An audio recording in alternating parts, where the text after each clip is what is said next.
Nagtipon-tipon ang mga boss at artista ng Kapamilya Channel kahapon ng tanghali sa compound mismo ng ABS-CBN building sa Quezon City.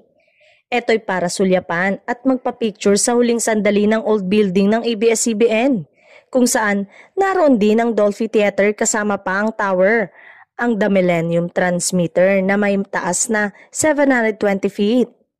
Nakatakdang buwagi ng dating gusali ng ABS-CBN at ang Millennium Tower dahil ipinagbili na sa Ayala Land ang malaking bahagi o 3 ektarya ng ari-ariang kinaroroonan ng kanilang mga studio, chapel at ng Dolphy Theater. Sa annual meeting ng mga stockholder noong June 25, ibinalita ni ABS-CBN President at CEO Carlo Katigbak na ipapasa nila ang ipinagbiling ari-arian sa Ayala Land sa December 2026.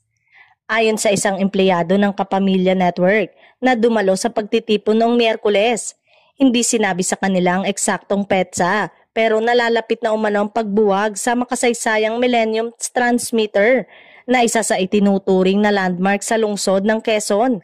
Samantala, ayon pa dito ay tuloy na ang paglipat sa soundstage ng Kapamilya na matatagpuan sa Bulacan.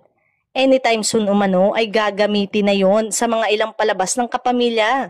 Mas bago at mas malaki nga ang bagong opisina ng mga Kapamilya.